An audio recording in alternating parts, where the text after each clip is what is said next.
sejahtera dalam kasih Tuhan kita Yesus Kristus. Shalom. Damai di hati.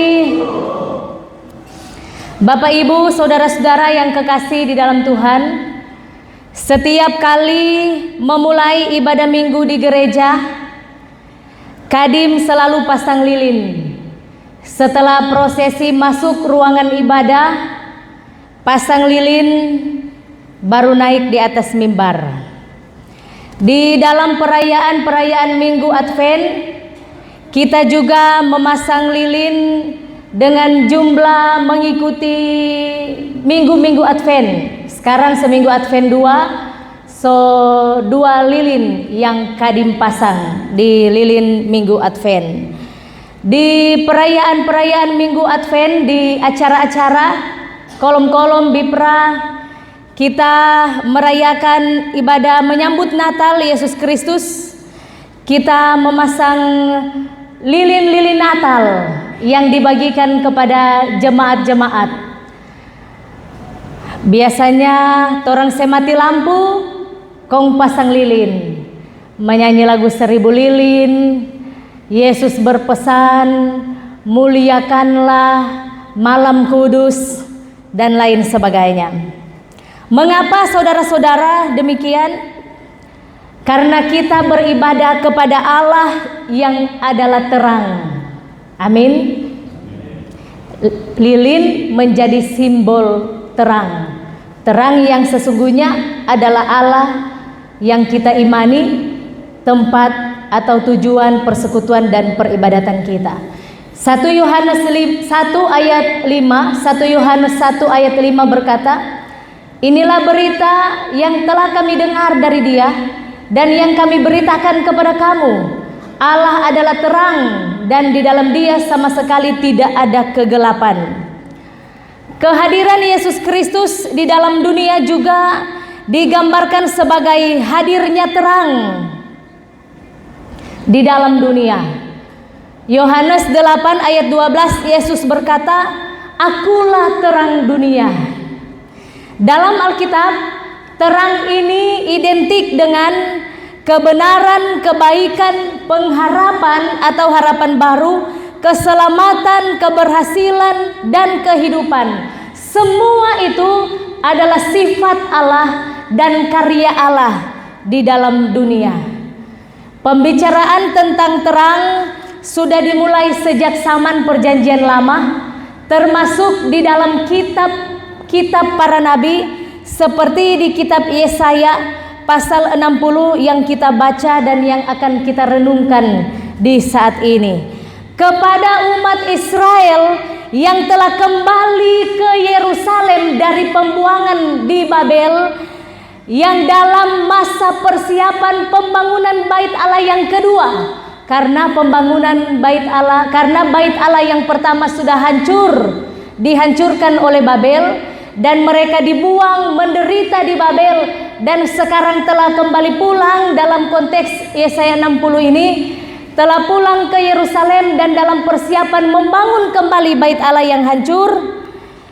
Dalam keadaan ini Tuhan Allah melalui Nabi Yesaya menguatkan umat Tuhan bahwa sesungguhnya terang Tuhan telah terbit atas umat, kemuliaan Tuhan telah terbit atas mereka, bahwa bangsa-bangsa akan berduyun-duyun datang kepada terang.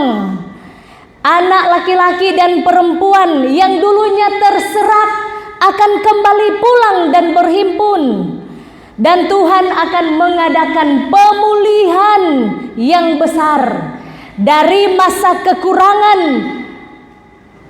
dari masa kelaparan menjadi masa yang penuh dengan kelimpahan, dari masa kesedihan, tangisan, penderitaan menjadi masa sukacita, kegirangan, tawa, dan kebahagiaan, dari masa kemiskinan menjadi masa kejayaan dan kekayaan, dari hidup yang jauh dari Tuhan menjadi masa pemulihan rohani, pemulihan persekutuan dan peribadatan di dalam Tuhan. Karena itu ada perintah dan ada seruan kepada umat, bangkitlah dan menjadi teranglah. Ini tema mingguan Gemim dari Yesaya pasal 60 yang kita renungkan sepanjang minggu ini. Bangkitlah artinya bangunlah, berdirilah, sadarlah, semangatlah dari kesuraman, dari kelemahan, dari keterpurukan, dari keputusasaan. Menjadi teranglah artinya bergeraklah, berjalanlah, bersinarlah untuk kemuliaan Tuhan. Inilah yang dibahas dalam Yesaya pasal 60 ayat 1 sampai 7. Saudara-saudara, dilihat dari segi pengharapan mesianis bahwa firman Tuhan ini adalah juga nubuatan tentang Mesias, yaitu Yesus Kristus. Karena yang dibahas terang di sini menunjuk pada Yesus Kristus, bahwa kelahiran Yesus, kedatangan Yesus ke dalam dunia membuat bangsa-bangsa lain di luar bangsa Yehuda, di luar umat Yahudi datang kepada Tuhan, menjadi percaya kepada Yesus. Dan bahwa yang digambarkan ada emas, kemenyan, ada berbagai-bagai pemberian yang akan dibawa. Di dalam ayat-ayat ini katanya menunjuk pada pemberian-pemberian yang diberikan oleh orang-orang Majus. Maka nubuat tentang Mesias ini mengingatkan kepada saudara dan saya bahwa Yesus Kristus yang adalah terang dunia sudah datang ke dalam dunia. Kemuliaan Tuhan Yesus sudah menerangi kita. Pemulihan demi pemulihan sudah Tuhan kerjakan dan selalu Tuhan kerjakan. Sedang dan selamanya Tuhan kerjakan di dalam hidup kita. Di dalam Dia ada terang, keselamatan dan kelimpahan telah Tuhan berikan di dalam kehidupan kita dan bahkan bagi dunia ini. Maka perintah dan seruan untuk bangkit menjadi terang masih relevan bagi saudara dan saya sampai sekarang ini. Bahwa kalau sekarang ini kita putus asa, kalau sekarang ini orang lemah, tidak bersemangat karena masalah, karena pergumulan, maka bangkitlah, bangunlah, kuatlah, sadarlah bahwa kita punya Tuhan yang sanggup memulihkan.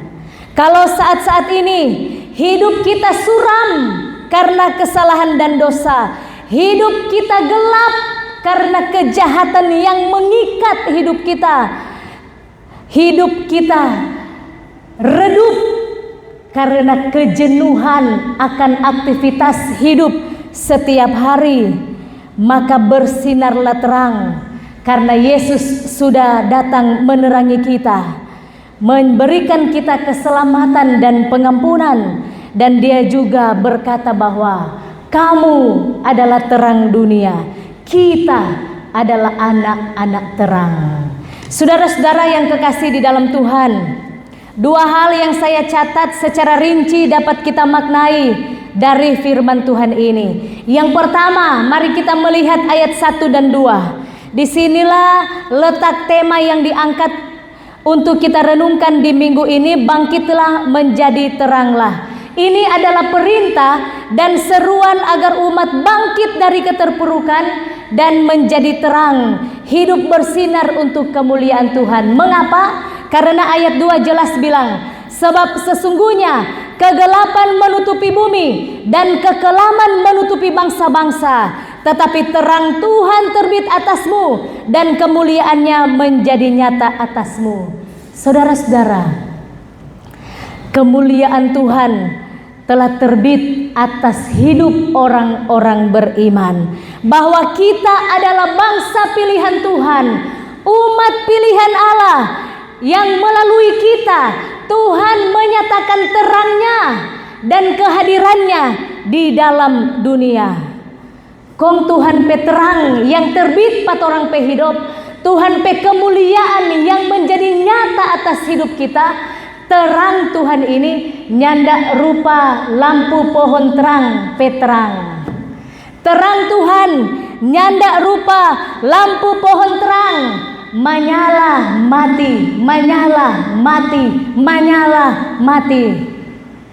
Tapi terang Tuhan senantiasa terbit, senantiasa ada, tidak pernah padam, tidak pernah pudar, tidak pernah mati, selalu menerangi kehidupan kita.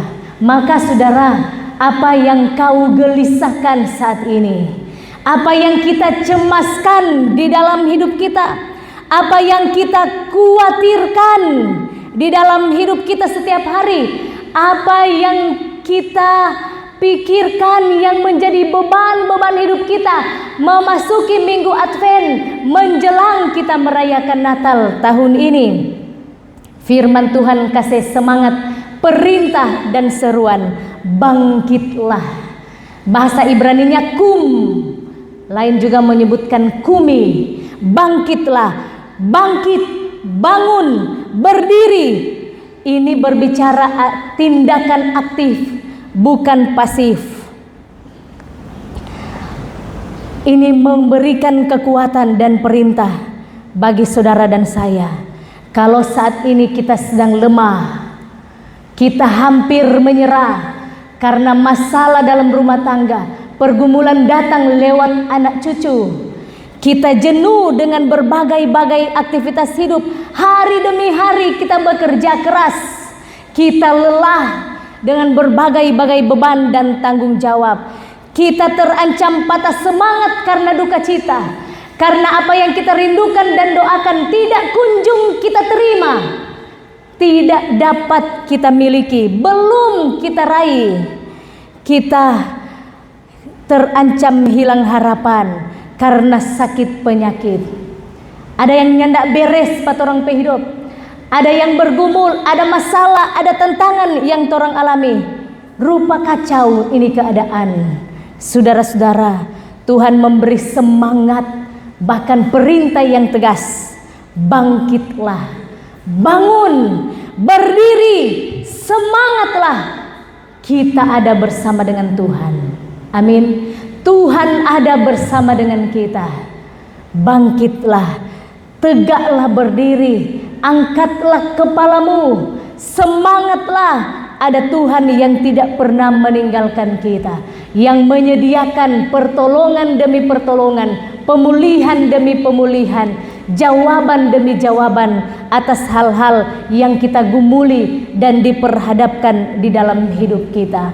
Maka bangkitlah, semangatlah, berdirilah tegak untuk menjalani hidup bersama dengan Tuhan. Jadilah terang, bersinar di dalam kehidupan. Ada itu lagu yang orang selalu menyanyi.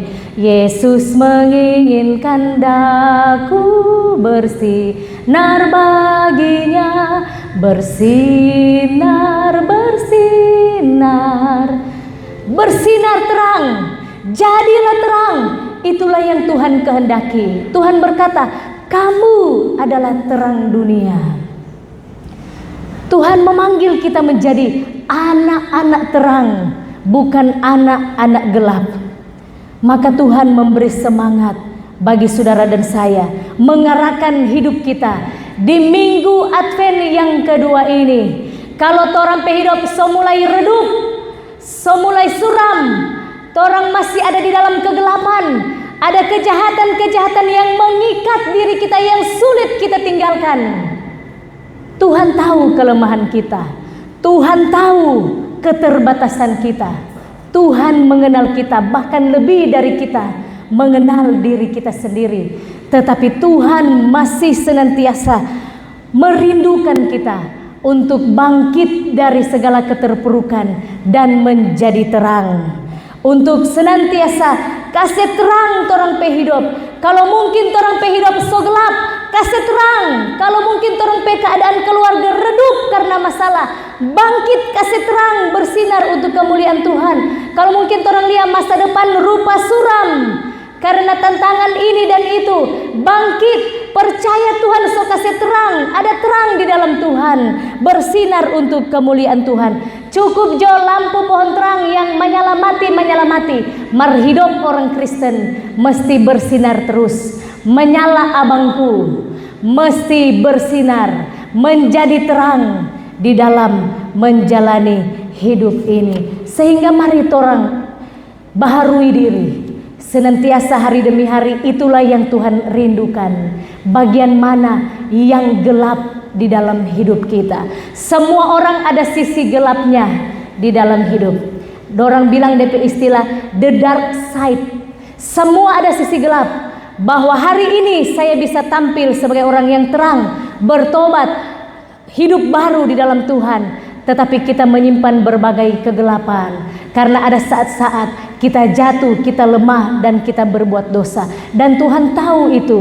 Tuhan mengerti kelemahan kita. Tapi kalau firman Tuhan ini masih Tuhan beritakan, Tuhan masih rindu dan masih ada kesempatan pemulihan terjadi di dalam hidup kita. Bahwa yang gelap dari hidup kita dapat menjadi terang karena kehadiran Tuhan di dalam hidup kita.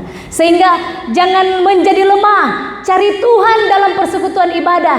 Kehadiran Tuhan menerangi hidup kita, memberi cahaya yang akan menuntun jalan hidup kita, mengenal kebaikan dan kebenaran, dan mengenal kebaikan atau kehendak Tuhan di dalam kehidupan kita.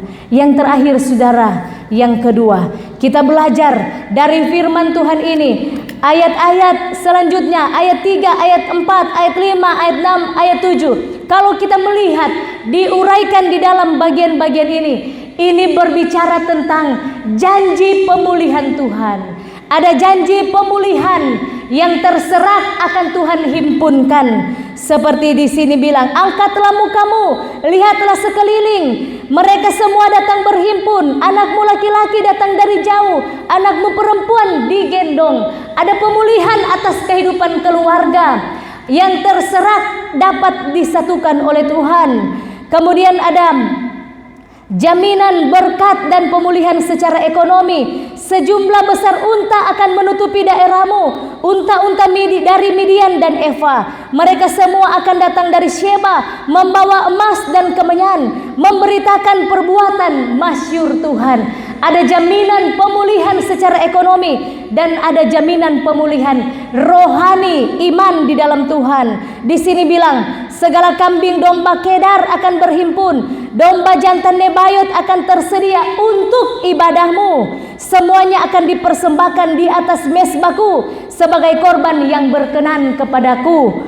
Dan aku akan menyemarakan rumah keagunganku. Di dalam Tuhan bahwa ada jaminan pemulihan atas hidup keluarga, jaminan pemulihan atas keadaan ekonomi, jaminan pemulihan atas iman, persekutuan atau kerohanian di dalam Tuhan.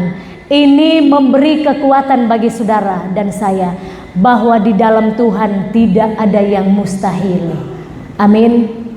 Bahwa di dalam Tuhan pemulihan demi pemulihan dapat Tuhan kerjakan bagi hidup saudara dan saya. Kalau saat ini keluarga kita di dalam pergumulan, Tuhan sanggup memulihkan pergumulan apapun atas rumah tangga kita. Kalau saat ini kita bergumul karena masalah ekonomi, ada banyak hutang yang harus kita selesaikan dan bayar. Ada banyak kebutuhan yang harus kita penuhi. Dan kehidupan yang terancam lelah bekerja, mencari nafkah, berbeban berat karena banyak kebutuhan dan berbagai-bagai pergumulan keuangan. Tuhan dapat melimpahkan berkat, memberikan pemulihan ekonomi dalam hidup kita. Kalau hidup kita jauh dari Tuhan, kita merasa ada yang kering karena kita kekurangan iman, kekurangan sukacita menjalani hidup, kekurangan rasa damai dan ketenangan karena sepertinya kita jauh dari Tuhan. Tuhan dapat mengadakan pemulihan rohani kita, iman dan percaya kepada Tuhan. Kalau kita melihat gereja kita terancam dengan berbagai-bagai tantangan dan pergumulan, Tuhan dapat memulihkan persekutuan dan pelayanan di rumah Tuhan. Seperti yang Tuhan firmankan di Yesaya pasal 60 ini. Maka ini memberi kekuatan bagi saudara dan saya. Mau bangkit itu hidup dari keterpurukan, mau jadi terang, hidup bertobat, hidup baru, bersinar untuk kemuliaan Tuhan, hidup sesuai dengan kehendak Tuhan. Torang mesti bekeng di dalam hidup, karena pemulihan demi pemulihan itu adalah kerja Tuhan atas hidup kita.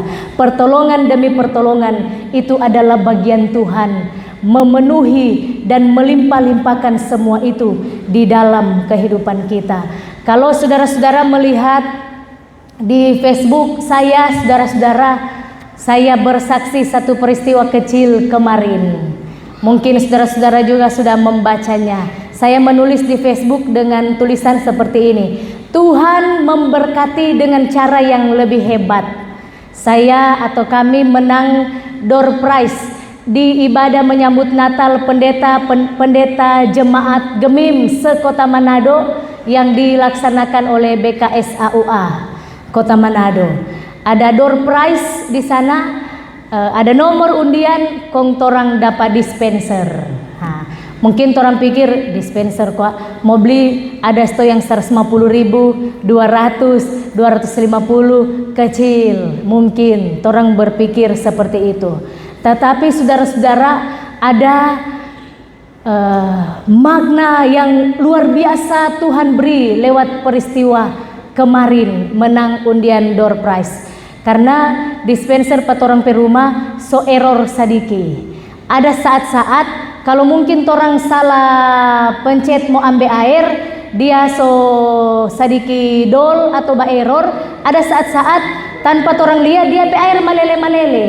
Nah, mar kalau dia nyanda ba error aman. Mar kalau dia datang tuh ba error, DP air malele-malele. Kon orang beraktivitas, orang din tahu berapa jam berikut orang mau ambil air, ya so banjir tuh lantai. So punung karena tuh air kotek so malele-malele, air di galon hampir habis. Waktu hadir di ibadah menyambut Natal kemarin, ibadah itu ada dapat kupon undian door prize. Kok diumumkan habis ibadah DP hadiah dispenser, kulkas, televisi, dan mesin cuci. Waktu pe umum hadiah kita bilang begini di dalam hati, kita berdoa, Tuhan siapa tahu orang dapat dispenser. Karena hadiah kan ada banyak, satu televisi, satu kulkas, satu mesin cuci, dispenser 2 kalau tidak salah. Siapa tahu dari orang pendeta jemaat ada 300 pendeta jemaat se-Kota Manado. Kita bilang Tuhan siapa tahu dari orang 300 ini orang jotu dapat dispenser, sudah jotu besar-besar dispenser juga, karena itu tuh perlu. Pas pe bacabu nomor undian untuk dispenser, pe bacabu kong baca Javi dia pegang itu kupon begini, dia pegang kok dia bang dalam nama Yesus, dalam nama Yesus. Karena Javi hobi sekali dia jaga begitu. Waktu pendeta Tiara lomba baca Mazmur, pe turun pe bawa, karena soklar kita bawa polo, kita begini, aduh gugup soklar. Kong Javi bilang begini, mami sepanjang mami ada baca Mazmur, Javi ada bilang dalam nama Yesus, dalam nama Yesus, sampai kita kelar. Pantasan juara 10 waktu itu. DP berikut soalnya nak masuk. Kita bilang Javi kau nyak berdoa apa tadi dipegang itu kupon, dia begini dalam nama Yesus, dalam nama Yesus, baca kamari 2, 3, dari terakhir 1, orang 2 tong sebuah agak 1 roll memang sama dia apa orang bateri hore langsung tambah diri kage pada dalam hati Tuhan dapat dispenser dari bateri sama dengan apa kong maju terima dispenser. Saudara-saudara, di status Facebook saya tulis begini, bahwa Tuhan bisa saja memberi berkat uang dan orang dapat beli dispenser, tapi lewat peristiwa itu Tuhan membuktikan bahwa Tuhan dapat memberkati dengan cara yang lebih hebat, dengan doa yang terjawab secepat kilat, dengan keberuntungan dan kemujuran melalui banyaknya jalan seperti yang kami alami. Dan ada pendeta yang dapat hadiah televisi. Dia bilang terima kasih banyak karena di tempat duduk dia ada berdoa, Tuhan tuh televisi itu for kita Jo, karena di pastorinya tidak ada televisi. Yang dapat hadiah mesin cuci, dia bilang terima kasih Tuhan karena memang mesin cuci di rumah soba error. Nah, jadi saudara-saudara, dari itu orang bilang, oh Tuhan luar biasa Tuhan, besar kecil berkat itu sama. Tuhan beri sesuai yang kita perlukan. Dia Allah yang menyediakan. Kita punya Tuhan sehebat itu. Amin. Seperti yang kita pelajari di Yesaya 60. Tuhan yang bekerja mengadakan pemulihan. Seperti yang orang rayakan, Tuhan yang datang ke dalam dunia menyelamatkan, mengampuni, memulihkan keadaan kita. Tuhan Yesus terang itu sesungguhnya. Maka percayalah terang itu so hadir sehingga bangkit semangat orang semua mau bangun ini gereja, mau kasih gaga ini gereja. Nyanda ada yang mustahil di hadapan Tuhan. Kemarin Pak Waka bersaksi, oh luar biasa, mau pikir belum tersedia itu keperluan-keperluan, mau bangun balkon, maju, beriman, bangkit semangat. Tuhan sediakan satu persatu yang orang perlukan. Orang beriman, orang berharap gereja mau jadi gagah. Orang boleh mau duduk di atas balkon di tanggal 25, di waktunya Tuhan untuk kita semua. Begitu juga dalam hidup kita setiap hari. Percayalah, mujizat Tuhan, pemulihan Tuhan tersedia. Orang punya Tuhan yang hebat, nyanda ada yang mustahil di hadapannya. Sehingga jangan ragu, bangkit dalam hidup rumah tangga untuk menerangi, jadi terang dalam hidup rumah tangga. Bertobat suami istri, orang tua anak. Bangkit dari segala dosa, jadi terang bersinar untuk kemuliaan Tuhan. Bangkit dalam segala tugas dan kerja kita, jadi terang di tempat kerja kita. Amin.